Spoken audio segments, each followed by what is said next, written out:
So we are now recording, and a very warm welcome to the people listening on YouTube as well. So today I randomly flicked through the Anguttara Nikaya, having had no success in the Samyutta Nikaya because everything there is quite in depth and very long suttas, and I always end up falling on Nidana or Kanda or Salayatana because they're my preferred chapters in the whole Tipitaka. I don't know. I have preferences regarding suttas. But anyway, I found this sutta from the Anguttara Nikaya 6s, and it's number 14, and it's called A Good Death. And it's not so much a death reflection as more of a reflection on how we're living our lives and whether it's leading us in the right direction, really, so that we will have a good death. But it really means so that we won't go to the lower realms, so that we'll continue to walk on the path in a way that's suitable for anyone aspiring to Nibbana. So I shall start to read, and if there's anyone here, which I don't think there is, who hasn't been to a sutta discussion anymore, please do feel very free to participate. So you can do that by raising your virtual hand, and I will probably elicit questions at some point. You can raise it at any time and just wait for me to get to a suitable point to take your question, or you can write in the chat. So please keep your questions related to the topic somewhat and a little bit concise. And usually we say 2 per person. We'll just see because it's not a huge group, but just so that everyone gets a chance to participate. And we'll get on with it. So this is how it goes. And also, for those who don't know, I usually try to change the language to be more gender inclusive. Here, the Venerable Sariputta, the Buddha's right-hand monk disciple, is addressing the monastic community. So usually they say the bhikkhus, but quite often they mean probably both. And sometimes, who knows, there may have been all people there. There may have been lay people there too. So here we go. And I'm reading from Bhikkhu Bodhi's translation. I noticed that someone's put in this Bhante Sujato's translation, which may differ a little bit, but it's sometimes interesting to contrast some of the translations. So here we go. There, the Venerable Sariputta addressed the monastics. Friends, monastics. Friends, those monastics replied. Friend, those monastics replied. The Venerable Sariputta said this: Friends, a monastic passes their time in such a way that they do not have a good death. And how does a person pass their time in such a way that they do not have a good death? So the first one here, a monastic delights in work, takes delight in work, is devoted to delight in work. Number 2, they take delight in talk. They delight in talk, they take delight in talk, and are devoted to delight in talk. Number 3, they delight in sleep, take delight in sleep, and are devoted to delight in sleep. Number 4, they delight in company, take delight in company, and are devoted to delight in company. And number 5, they take delight in bonding. They delight in bonding. They take delight in bonding and are devoted to delight in bonding. And lastly, number 6, they delight in proliferation. Anyone here? Take delight in proliferation and are devoted to delight in proliferation.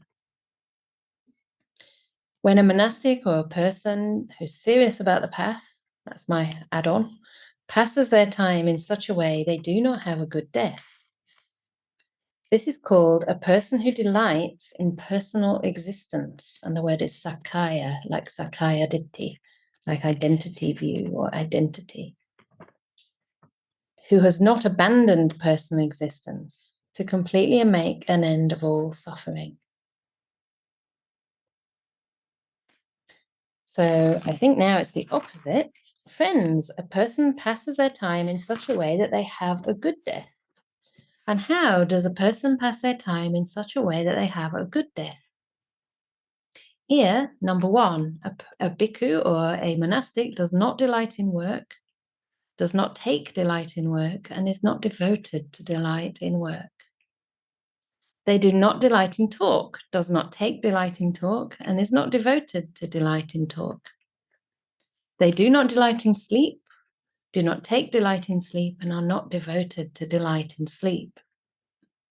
They do not delight in company, do not take delight in company, and are not devoted to delight in company. They do not delight in bonding. They do not take delight in bonding, and are not devoted to delight in bonding.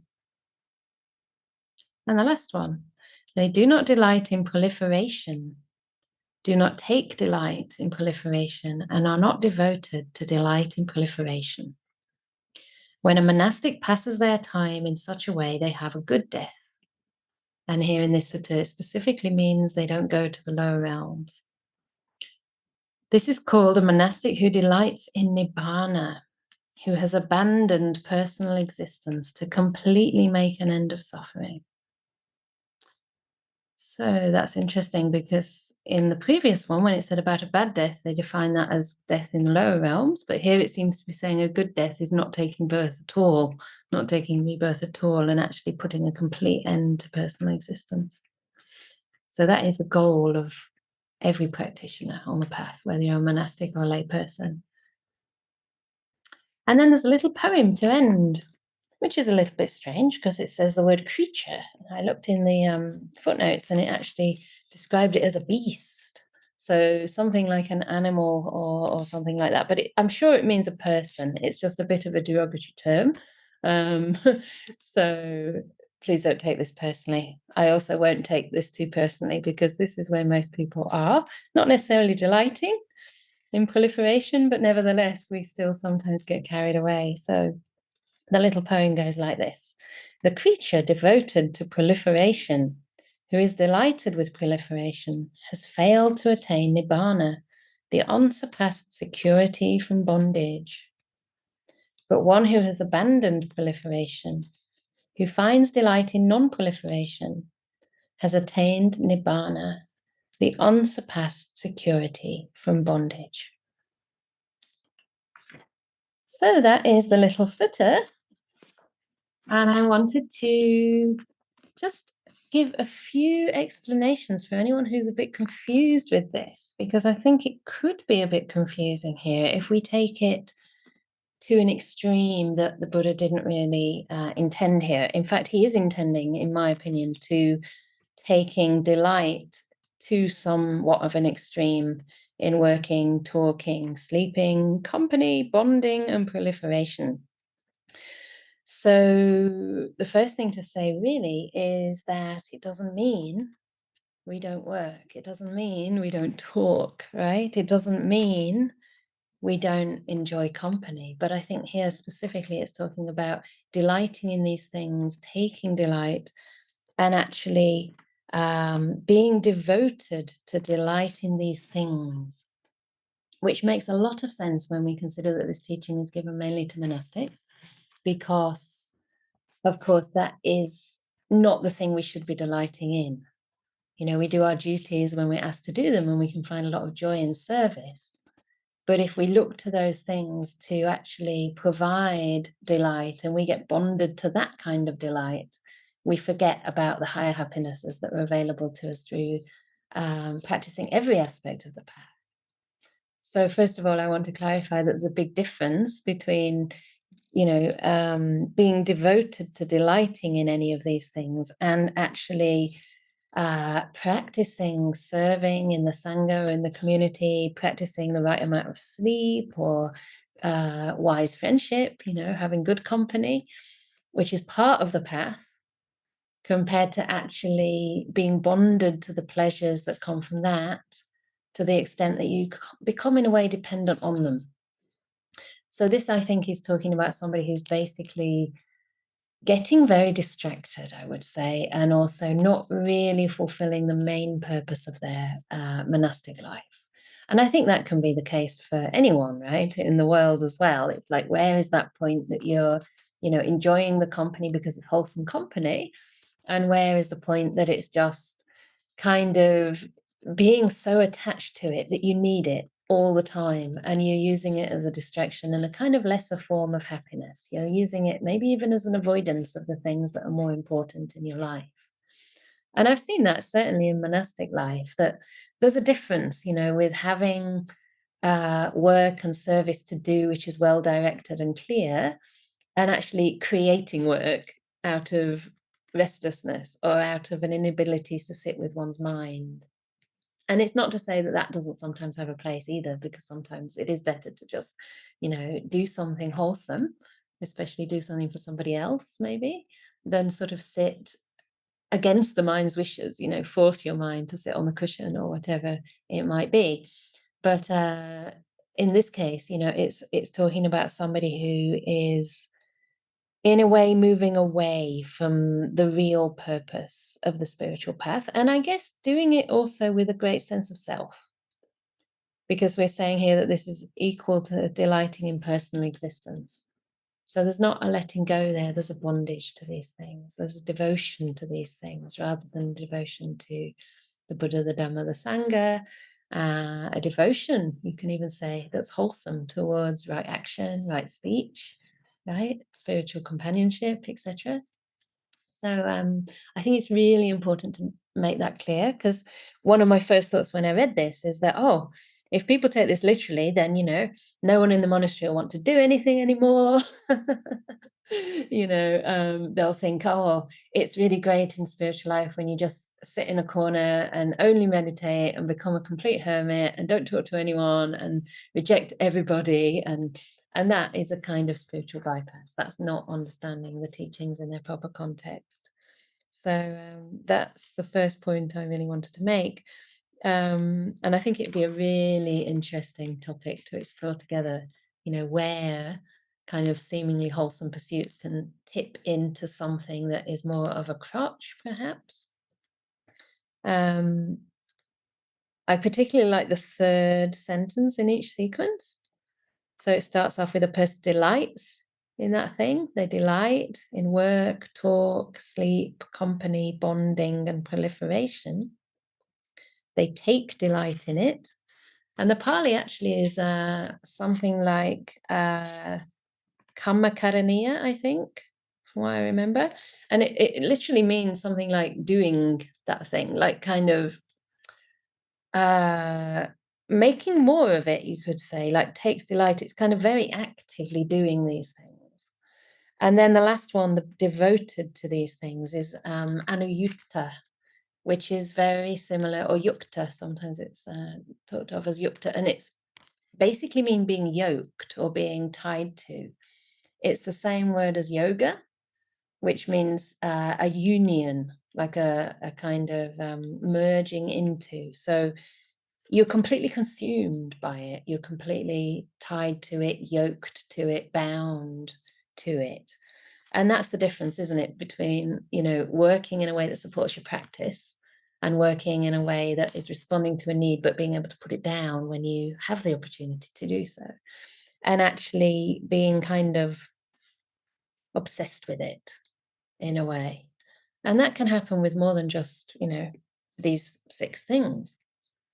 Sometimes it happens, that monastics started out really loving to meditate, and later on they just kind of get restless, or they get so into translations or something like that that they become, it's not a bad thing to do, but sometimes it becomes a distraction, or it can become a distraction if we're not careful of the purpose of why we're doing things. And another point I thought might be interesting to bring out together, if it's interesting to you, is what is a good death anyway? Because in the footnotes, it does seem to suggest that this could be interpreted as meaning, a bad death being reborn in the lower realm, a good death presumably in the human or higher, but ideally not at all, not being reborn at all. But there might be other things as well that we can consider around what would make a good death for us. How would you like to die? I asked Anagarika Upachala this question just beforehand, and she said, what did you say? With the Dhamma in mind. And I said, with no regrets, with gratitude, with, we also said peace, peacefully, gratefully, and with nibbida. I thought I'd like to die with a kind of feeling of, I've had enough of this body. I can move on. I can really let go. And nibbida doesn't mean, again, aversion. It can mean like, I've just seen how far this body can take me, and enough of bodies, enough of rebirth. Can this be a moment of powerful letting go when we come to the end of our life? So that is my little commentary, but I would really love to open up and have some discussion around this, because I think this is something that, believe it or not only lay people deal with all the time, but also monasteries and monastics, and especially in, maybe very community-oriented monasteries where there's a lot of social service or a lot of ceremonies and, activities externally. And, there's a certain gratification to that, I guess. But also in the Bhikkhuni Sangha or any monastery that's just starting up, there's a bit more work, and to check with ourselves, a lot more work.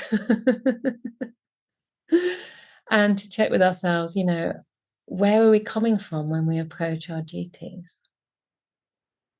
Are we doing it to avoid other more important duties, or are we doing it with a heart full of giving, a heart full of service as part of the path?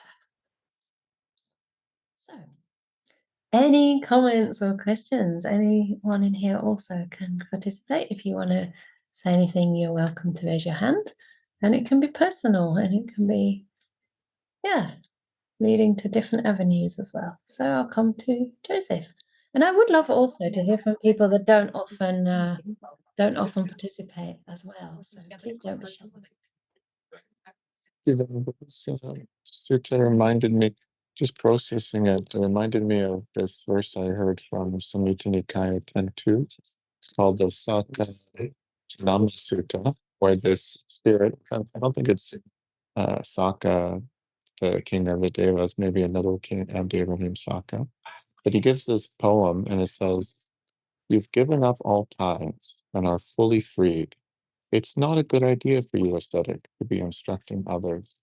And then the Buddha replies, "No matter what the apparent reason why people are together, Saka, it's unworthy for a wise person to not think of the other with sympathy. If you instruct others with a mind clear and confident, where compassion and empathy don't create attachments." So why I wanted to share that is to bring up the qualities of anukampa and anudaya as maybe an antidote to this delighting. So like, can we engage in talk out of anudaya? Do we sleep out of anukampa, compassion? These are these qualities of compassion the antidote to this delighting? Is the question I wanted to ask. Thank you. Great. Thanks for that. So for anyone who doesn't understand the Pali, so anukampa is a kind of compassion which is a little active, which is resonating with empathy. And anudaya is empathy, actually. I would say it's more the empathetic aspect of compassion. But of course, the two usually go together.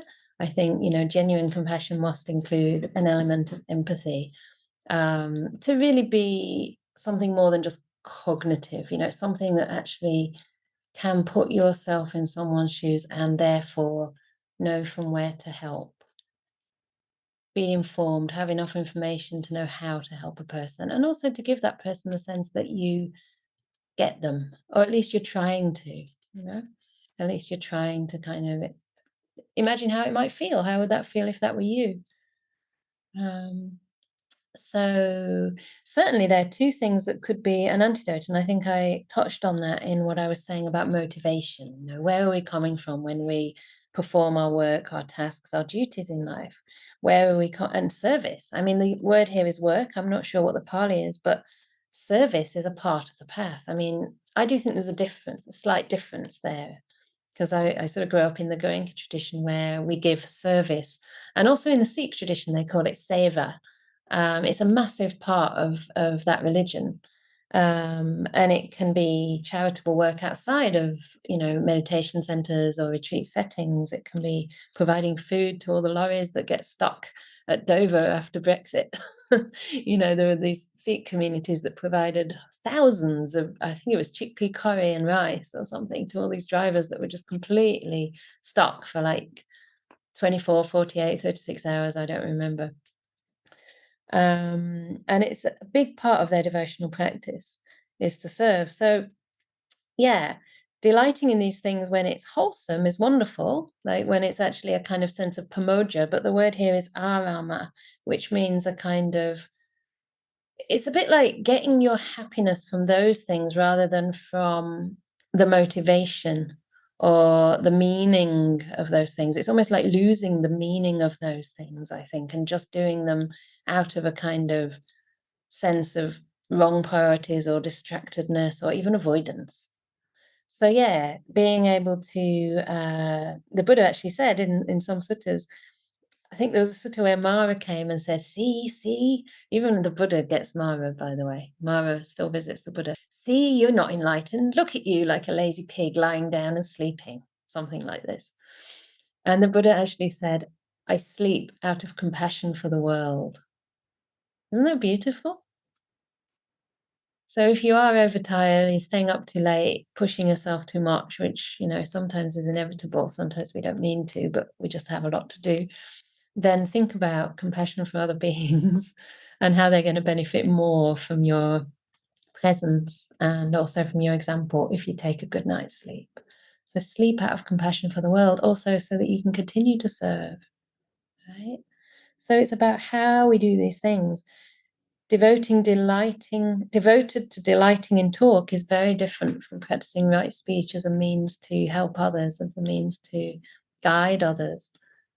As a teacher, the Buddha was said to be one who exhorts, inspires, instructs, gladdens, and encourages beings on the path. One aspect of right speech is to speak words that uplift the mind, that go to the heart.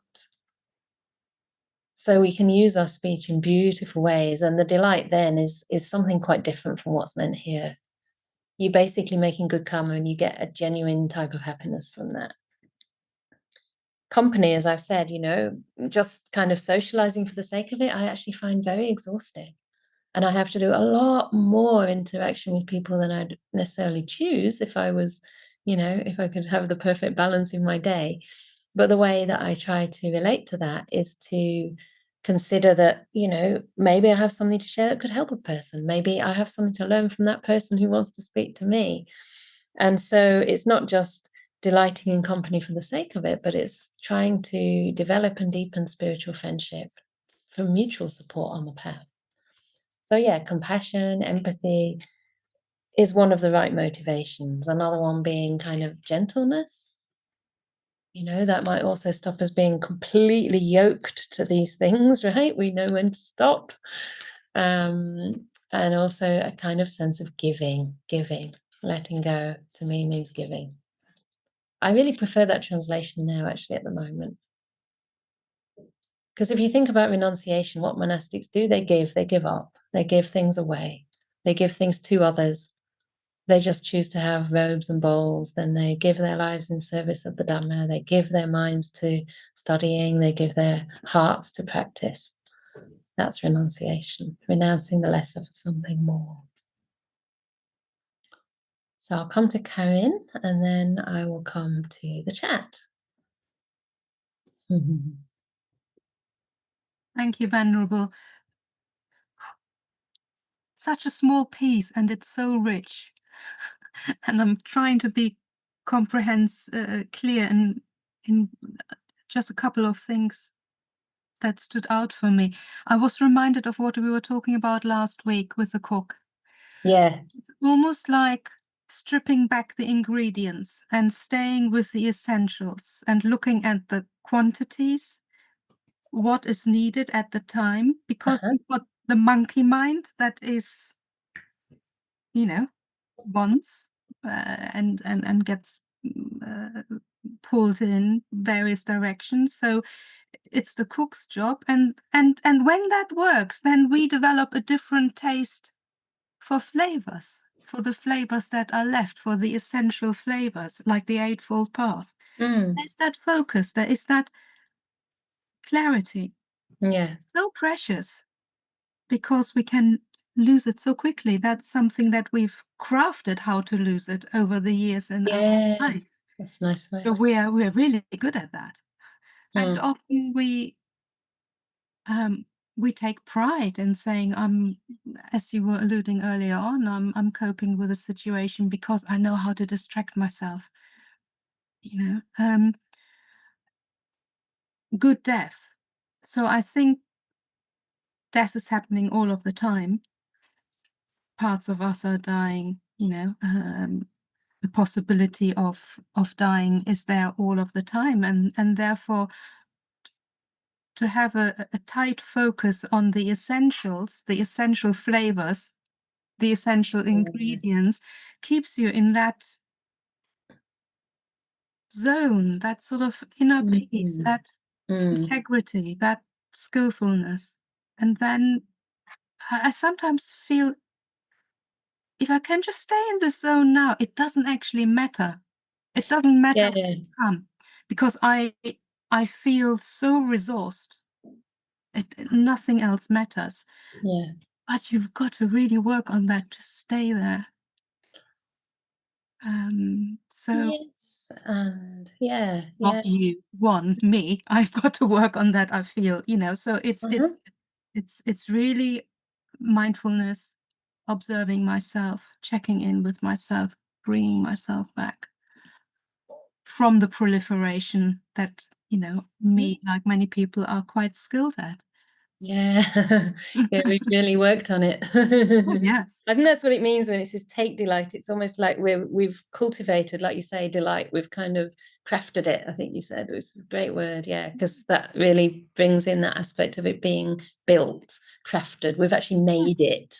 Very But the reason I said yes, and when you said we've got to really stay there, like in other words, have this continuous mindfulness, it's true to a point, but only to a point, because actually there's other things you can do. There are other aspects of the practice, and you're not always going to be in a position when you're weak and tired to be 100% mindful and really focused on every mental state. But what you can do, there's also another method you can do, which is to deliberately bring up beautiful things that you've done in your life, beautiful qualities you've developed. You can bring stuff up that is going to delight the mind. So there's a certain amount of good karma that you'll have made by then, which will have its own momentum, but you can also increase that momentum at that time by reflecting in certain ways. So it's not only the being aware, it's also the general quality of your life, actually, that you have access to at that time.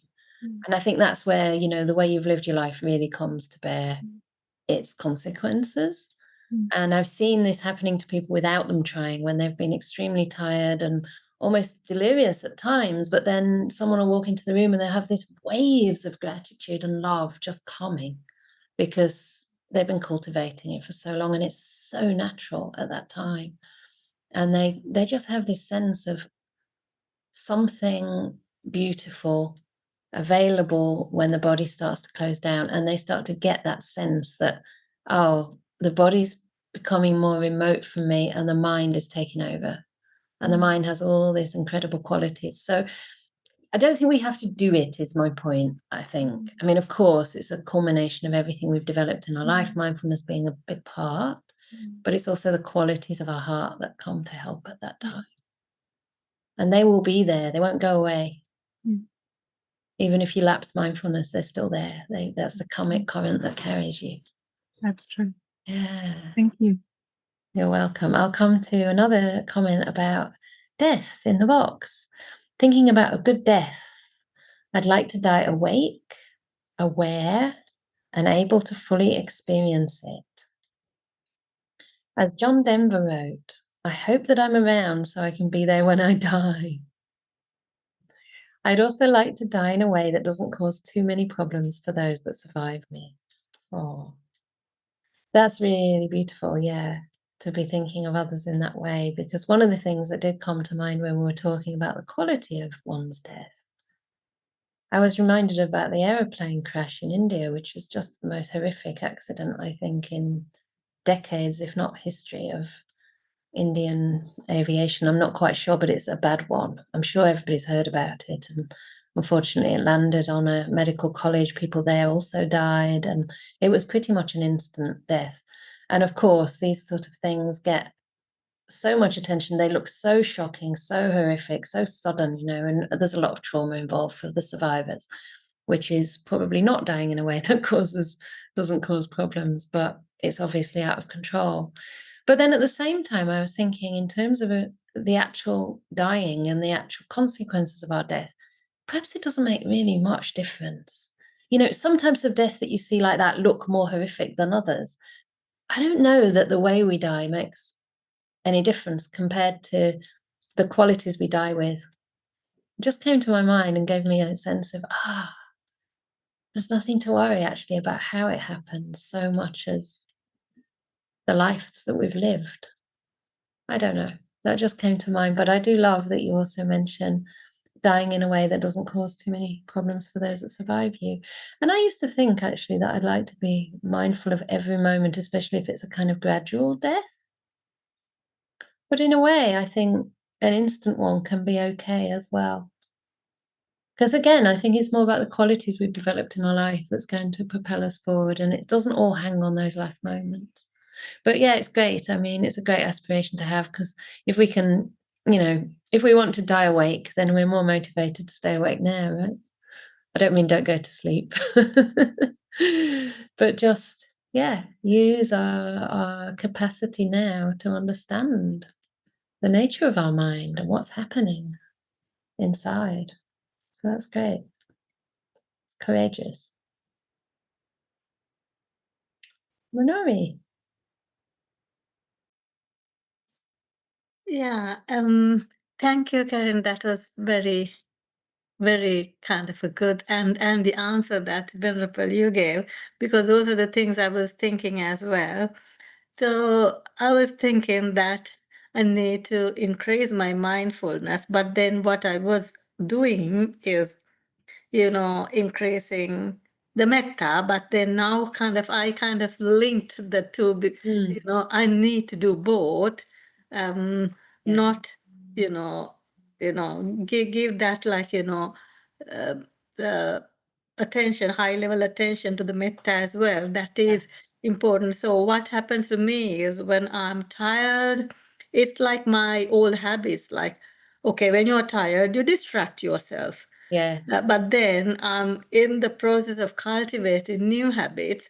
But cultivating new habits when you are tired takes a bit of time. That, and on the death, sometimes back I kind of wanted a easy, peaceful, nice death. Maybe you die while you're asleep, you don't know, or kind of a peaceful death. But now kind of when you look around, the death is not that. Death can be ugly, but what can I do? What can I kind of, I kind of have a feeling that I need to practice for that, because that is 100%, sure thing. So the way I practice is doing a lot of gratitude and metta, and the possibilities that, okay, I'm driving, I might die, but but then can I practice? Or when a plane starts, I practice. I never know, I might die. It might be a bit of a burning, squashing thing. But can I don't know whether I'll be able to be nice and peaceful, but that is I'm kind of building up something. Yeah, super. Yeah. Yeah. That's great.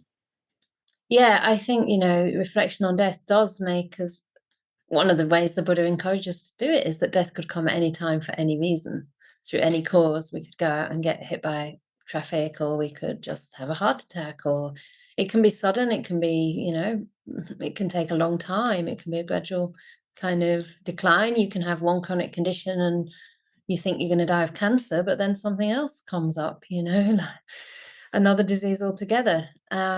So when we realize that, I think we do ideally develop more gratitude for our loved ones right now. And that's what some people have been posting up about this flight and about their terrible tragedy there, is that, you know, there was one family who just managed to, there was a couple who were both doctors, and they just managed to get all the paperwork together for the whole family to come to England from India to try and have a better life. I always wonder if it's going to be better in England than in India, and then they died on the plane, all of them, you know, 3 young children, the 2 parents who were both doctors with a wonderful future ahead, looking so happy. And it's like, yeah, how much of the time are we thinking things will be better later? You know, everything's going to be better in the future. And how much are we living for what we have right now? We don't know. I mean, they might have been very much in the present, and I hope so. I hope they're all happy at that time. But yeah, the more we can reflect that way, the more likely it is that we'll reflect when the time actually comes.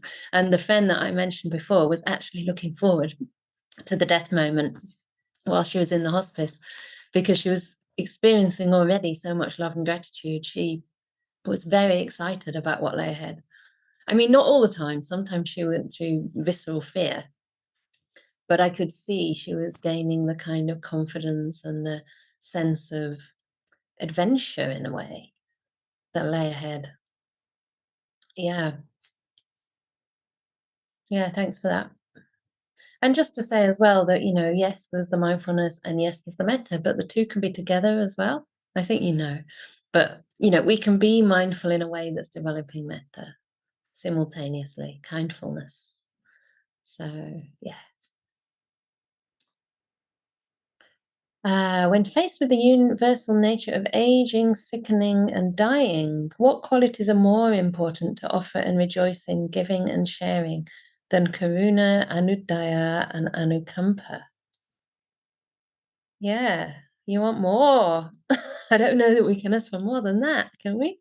I mean, there's wisdom, but I think any quality in the Dhamma kind of overlaps with every other quality. You know, if it's really karuna, anudaya, and anukampa, then it has to have wisdom embedded in it. Most often it's the result of wisdom. That's why the Buddha was called the Great Compassionate One, right?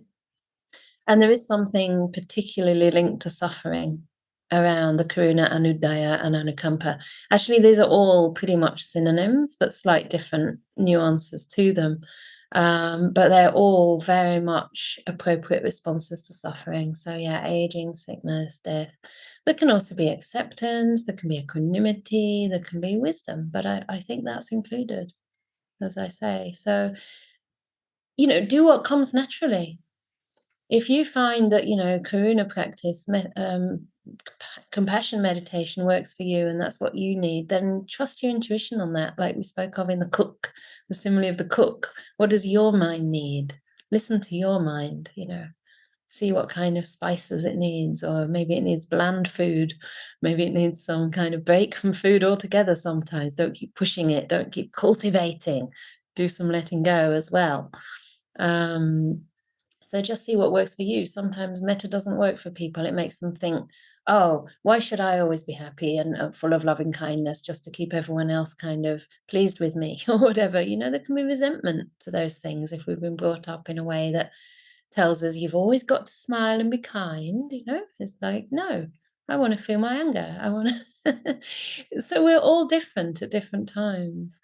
And one thing that works for you now won't always work. So try not to be too idealistic about these things, but trust that if you are developing a particular quality to some depth, could be gratitude, could be patience, that is going to increase every other quality too. Even if you never intentionally tried to increase every quality, but you really had one or two that were your strengths, then you would develop every other quality. I'm pretty sure they'd come along. So we're all different, and that's beautiful. Tristan. Thank you for that, Venerable. I think you're touching on my question a little bit with the comment of the cook simile, but I know there's this sutta where the Buddha talks about rebirth being like throwing up a stick and then you don't know which way it's going to land, and like building the good karma is kind of Yeah. like, you know, it may weight more on one side, but there's still the possibility that, because you don't know your history karmically and like what could lead to that next rebirth. And I was like, in the past, I've picked that up and found it less helpful for my own mind because it just instills fear. And then it's like, oh, Right. I'm not doing enough, or I need to be doing more. That. Yeah. But I'm curious about it again now. I guess I don't feel the same fear and have a curiosity around it. I'm wondering if that is maybe taught more appropriate to like a mind state that is able to like, oh, this motivates me to action, or this motivates me to practice. I'm just curious your thoughts on it. When you were speaking now, actually, my first thought was impermanence. It doesn't need to necessarily be to instill fear or to motivate, but maybe it's just a fact that, you know, we can't really predict. We can't predict anything. And also that impermanence is the case for wherever we're reborn. So yes, we have karma there that is still going to take us to the lower realm unless we're a stream winner. But even if that happens, that's impermanent. You know, that's just some old karma getting burnt out, and you'll still be reborn in a better realm again because the good karma's there too. Same thing with a good rebirth. It's still a rebirth. It's still impermanent. So yeah, that unless you can, you know, basically in life, well, a stream winner, you can still go back to a lower realm. So maybe that can help undermine fear, whilst also giving us the encouragement to aim for a good rebirth, perhaps. You know, knowing that even if it doesn't work out, that's not permanent, that's not forever. You know, there was a sutta about a really wonderful queen. Was it Queen Samavati or was it Malika? I think it was Malika, actually. Samavati was the foremost female disciple in metta meditation. And she actually had some bad karma from the past that led to her and her disciples being burnt to death. But she was already, I think, an anagami or something. She was very advanced on the path. And she basically said, okay, sisters, be heedful. So many countless lifetimes we've died this way. Practice heedfulness. And they died and ended their time in samsara. So that was amazing. But there was another one about the Queen Malika, I think. And she actually did some misconduct in that life where everything else about her was wonderful.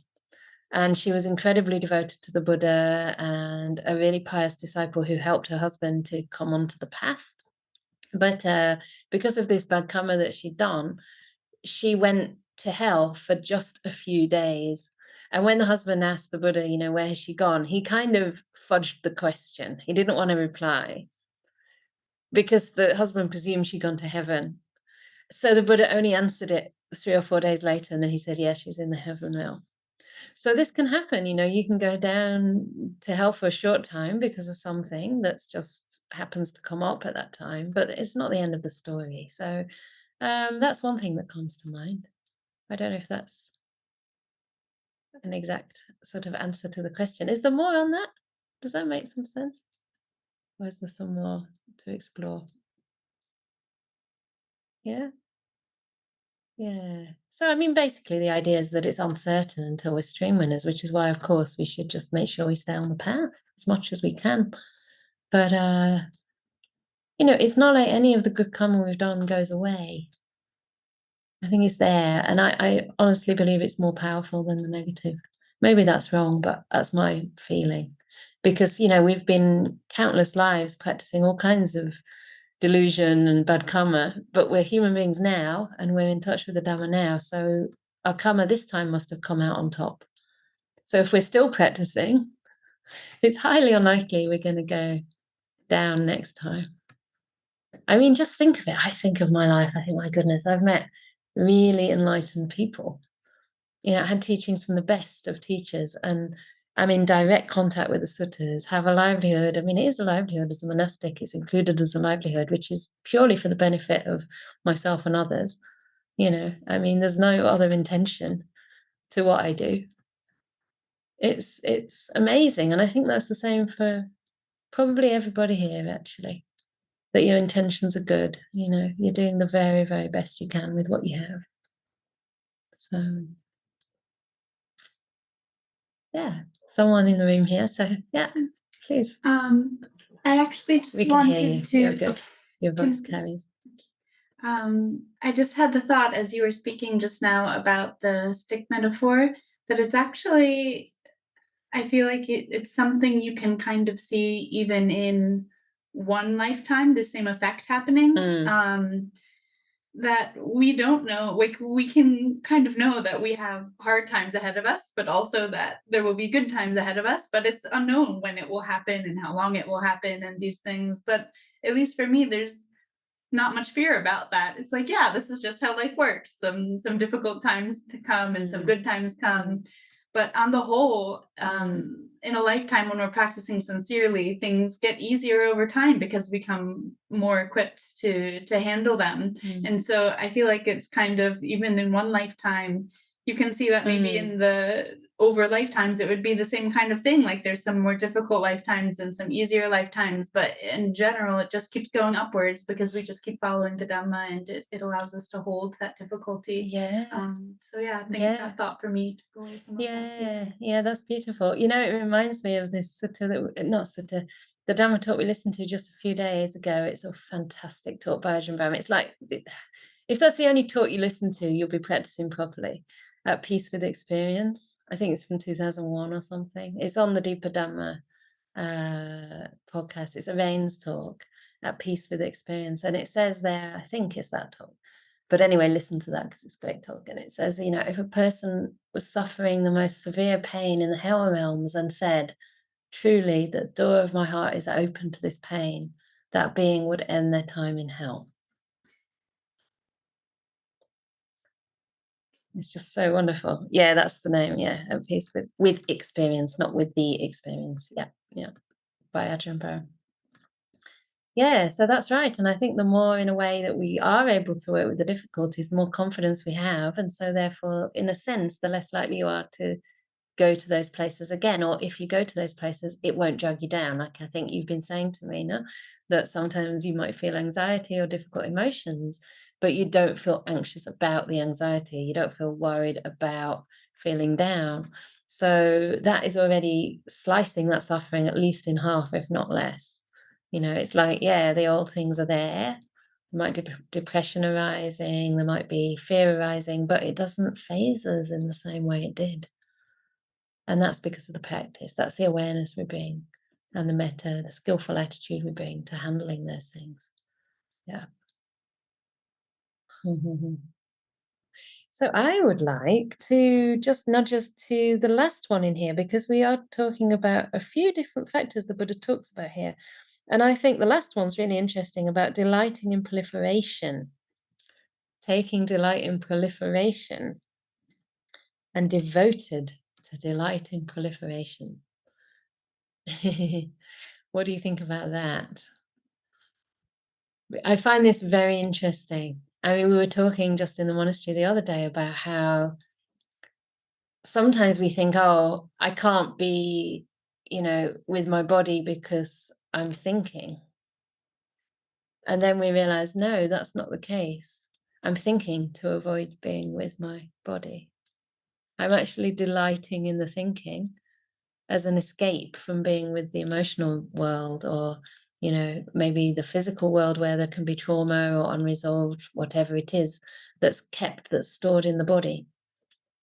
So sometimes we actually take delight in proliferation. I mean, what I've noticed in myself, not so much that I leave the body, because I am quite grounded in the body. I don't sort of avoid it. I think I've worked through a lot of,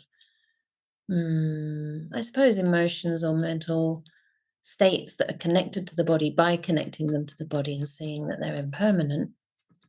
But what I have noticed is sometimes I really like my thoughts, you know, I find them really interesting, especially on retreat, when they get very clear and I can give myself a Dhamma talk and I can write down all kinds of really cool notes. And later I look and, oh, that was good. Why didn't I ever give that talk? Because I didn't have the same clarity afterwards. And so that's a little bit of a trap. And the Buddha actually called that kind of, even that's proliferation. He called it Dhamma Vitakka, like thoughts of the Dhamma, but he called it one of the last obstacles to deep meditation, to jhanas, because it's so enticing and you feel like you're seeing so clearly, you know, and then you can forget, oh, hang on, I'm actually now delighting in this and maybe even devoted to it. I mean, devoted to it is when you really follow the thinking, isn't it? Is that what it means? You want to think. You love thinking. We're educated to think, aren't we? To think around things. I don't know how it is for you, but I find this one very interesting. Because it's, I suppose, admitting that there's some delight in allowing the mind to just woo go off into all kinds of interesting concepts. And anyone have experience working with this kind of aspect of the mind, the thinking mind? Do you enjoy it? Do you find it horrible? How do we come out of proliferation and be one who does not delight in it, is not devoted to it? Put you all on the spot.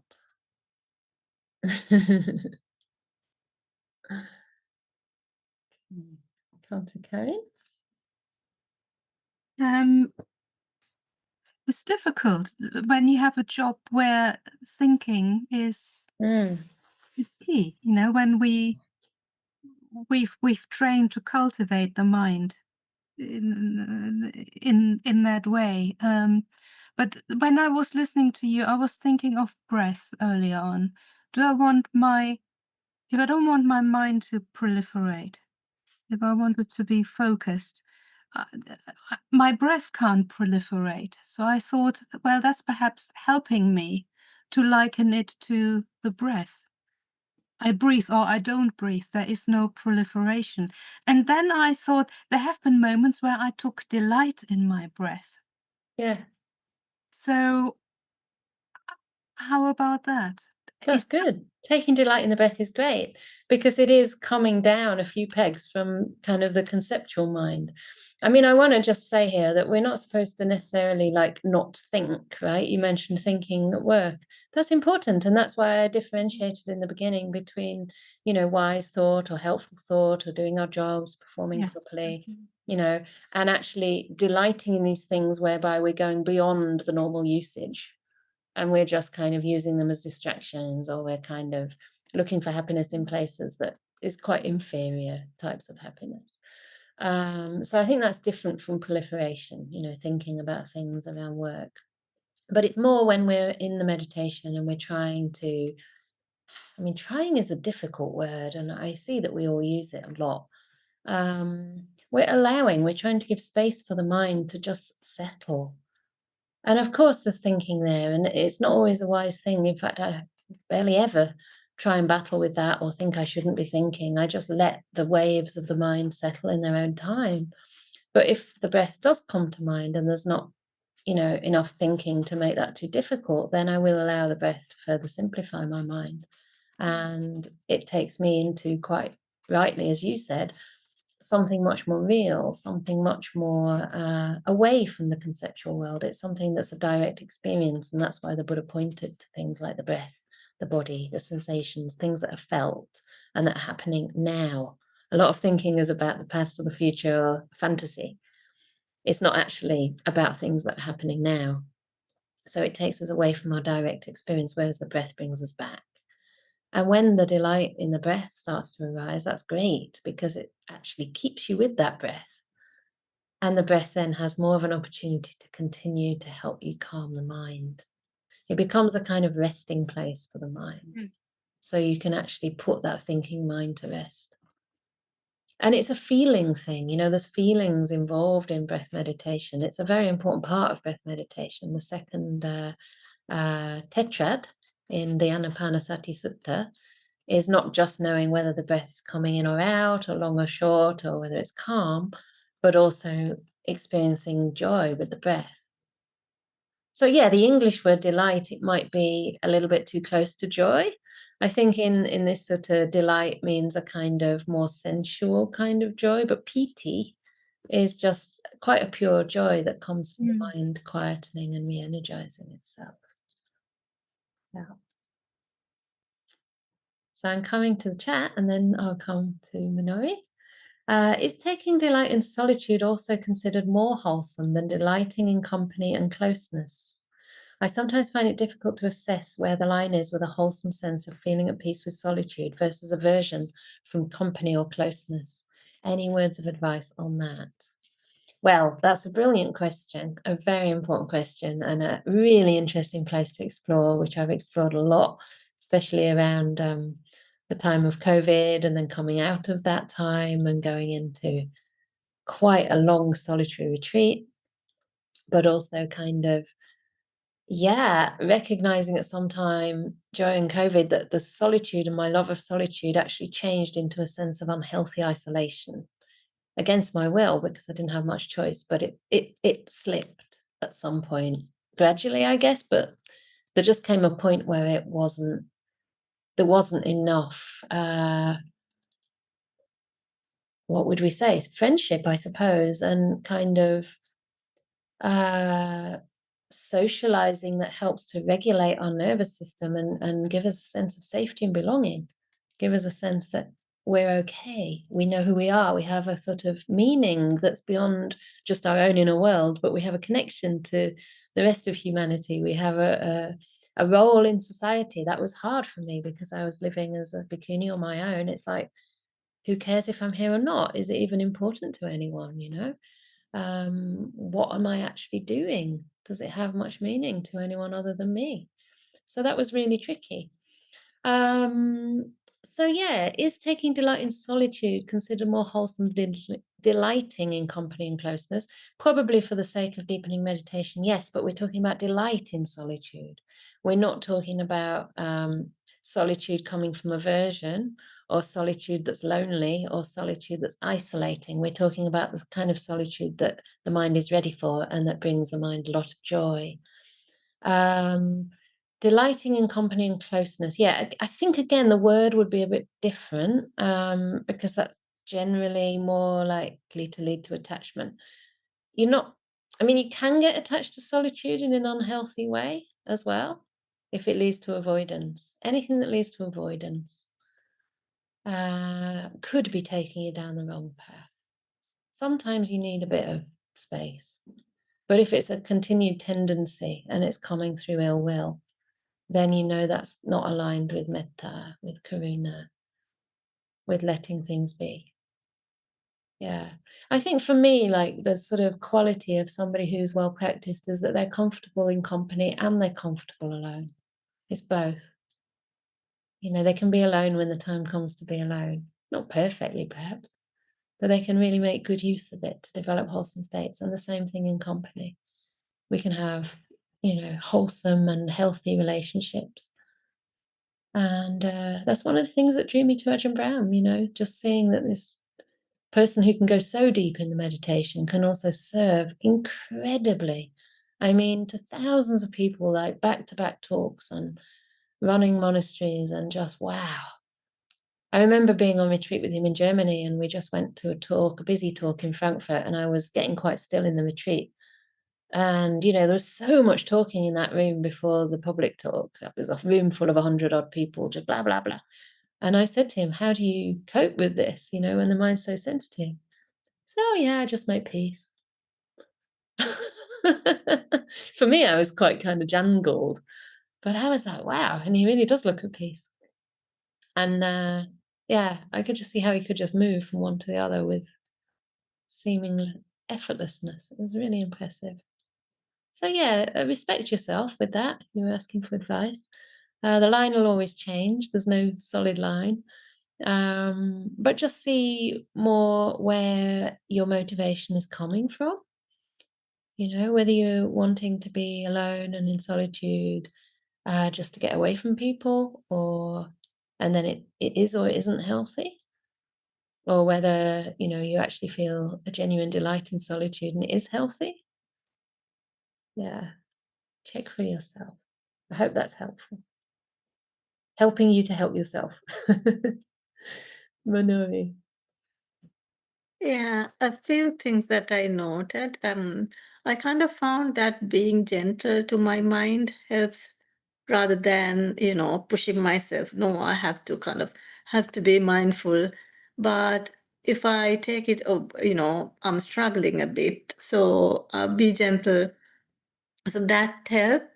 And then about the delightful breath, I sometimes I've noticed that there's so much of delightful breath, but it's not much of energy. And then after a while, the mind has gone somewhere. And then after that, like when I look back, I wonder if it is so delightful, why didn't the mind stay there? But then I kind of realized maybe it didn't have enough conditions to stay there. So that is something that, I haven't put all the conditions. So that one, and then the last one is kind of, I think, this proliferation, always like, you get 2 minutes, like, oh, there's a little space, let's think about the future, let's plan. I think it might be a survival instinct of humans, and also maybe we have practiced that for, over so much of, lifetimes, and it kind of gets into the autopilot mode. Yeah. Chronic control freak mode, isn't it? But I think you're really right. It's about, did you say sort of a survival thing? Yeah. Because it is when I feel very peaceful and like very safe and very supported that I can really let go of having to think. I mean, I remember vividly being in Burma and just the thoughts just disappearing after 2 or 3 months, like for months. In meditation anyway. I mean, I suppose I thought a bit outside it, but not much, not anything more than I wanted to think about. I could direct my mind to some study or remember the discourses really well and write them down. And there was I just felt so safe. I felt I'd arrived. I'd never have to go anywhere ever again. Little did I know. But it was so wonderful. So I think, the feeling of safety. I met another woman actually who's quite a deep practitioner in Perth, and she does a lot of really long retreats, and she said the same thing. It's 2 to 3 months, 3 to 4 months for the thinking to completely stop. I mean, some people, they can stop it much more easily. I mean, I'm a thinker. I'm a kind of analyzing type mind, and just because I quite enjoy that aspect. I think the wisdom faculties, it can be strong if there's enough calm as well. But about the breath and about the piti in the breath.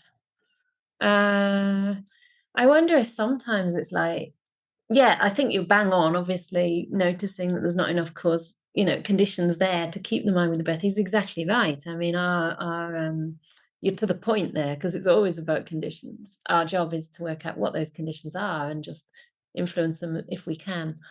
But I think one condition that's often the case when the mind isn't energized is just that there's more relaxation compared to clarity. So maybe just sharpening up the clarity side, but very gently. Like one simile that Ajahn Brahm uses is like you've got a diffuse awareness of the breath, and you just hone in a little bit, like when you're looking at a flower through a camera.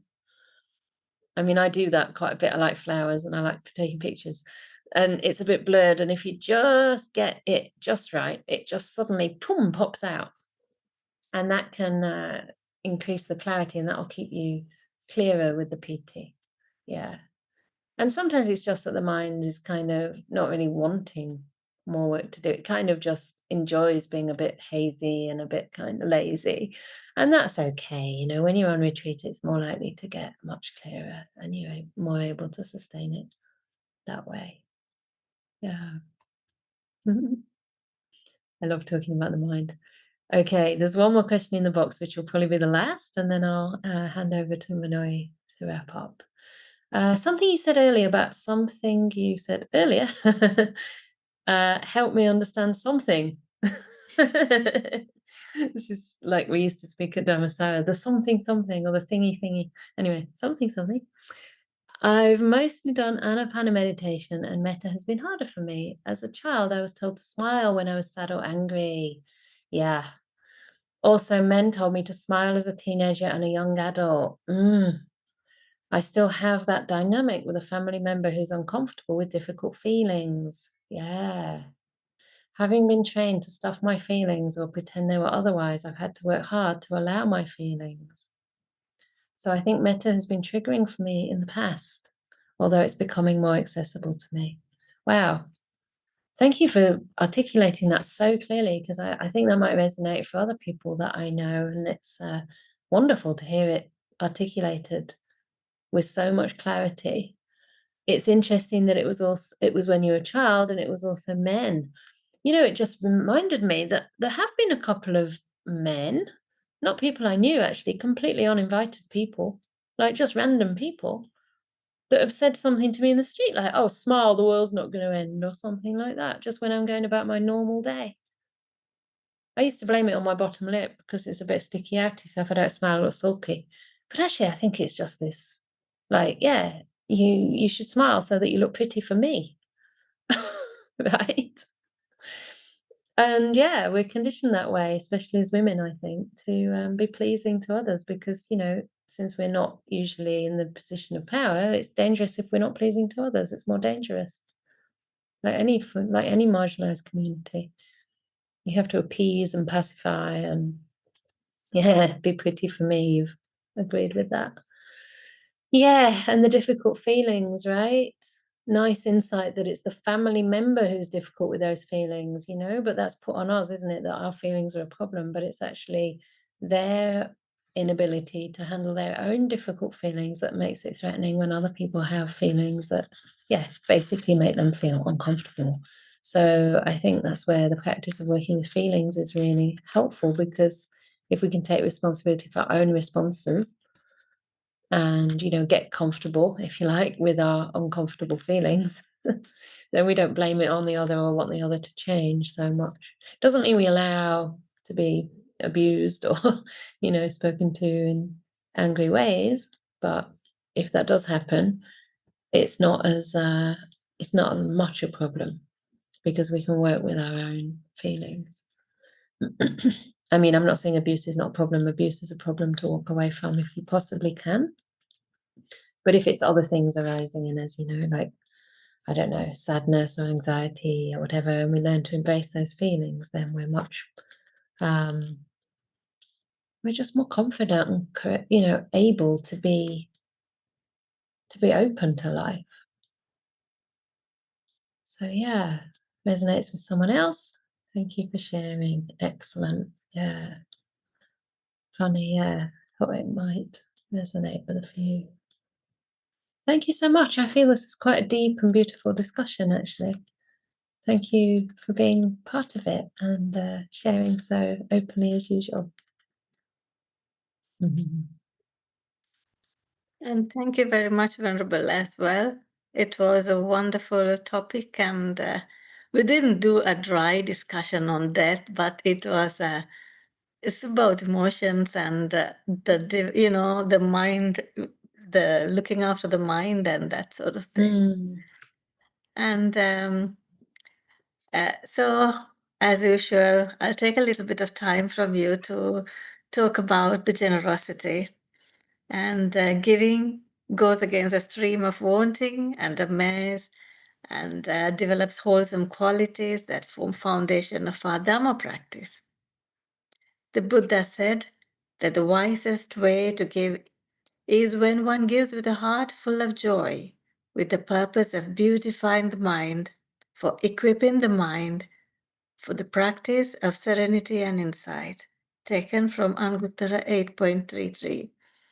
Generosity can be a practice of checking deeply in with us. So here at Anukampa, there are a few ways that we can practice our generosity, the quality of generosity. It could be financial, it could be non-financial. And if it is financial, you can give a one-time donation of any amount to anukampaproject.org/donation. I will put the link. That link the website will take you to a bank transfer or a PayPal or a SumUp. And if you are able, you can do a regular donation through your bank, standing order. If you are in the UK, you can do a gifted as well, which will give us extra 20%. And if it is not financial, you can give your time as an online volunteer if you have some fixed time to allocate, and any skills that we need at the moment. So you can drop an email to team@anukampaproject.org and discuss about that. You can provide meals to the monastics. Either you can, go to the monastery or do a cooked meal delivery. So everything is organized by the team at anukampaproject.org email address. You can send groceries and other household items. And also there's a monastery needed items list on the website. And as you know, there's only a few weeks more for Venerable and Anagarikas to kind of leave for the Vassa. So there's only a few weeks, and after that, it will start once Venerable comes back. But then there is all work for the Anukampa community continuing, as Venerable Chanda has set up a list of bhikkhunis and a couple of bhikkhus in her absence. So we will have all those learnings from the website, and we will have our community, and we will be maintaining the Anukampa as a community. And thank you very much. I will put the link now. Thank you so much. Yeah, just to build on what Manoi just mentioned, we do start on Sunday, the 6th of July, with our Sunday Dhamma teachings from different bhikkhunis and bhikkhus. So Sunday, the 6th of July is the first. I don't know if I can get the newsletter out in time, but if not, it'll be a link on Facebook or something. But I hope I'll get the newsletter out by then. It's just a couple of days after Ajah's tour to do that. And it'll be every Sunday, either at 9 a.m. UK or at 7:30 p.m. So hopefully that's not a bad thing, because that might mean that everyone in some time zone can attend, because the bikinis are from all over the world. So that's going to be happening on Sundays every week. It's amazing. We've got like so many different monastics coming to teach for us.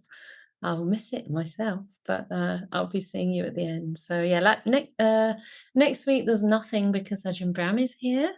As in, there's no Sutta discussion or metta, but tomorrow there's metta. And yeah, I'll be back in the beginning of July. So the first week of July, I'm still here. So I'll see you then, I hope. And hopefully see some of you on Ajahn Brahm's tour. So could you, I don't know if you've put the link in, Manoi, for the Sunday teachings. I guess the best thing to do is to sign up for our newsletter if you want to get the list of those, and then the links will be there. So take care, everybody. We can unmute you now to wave goodbye.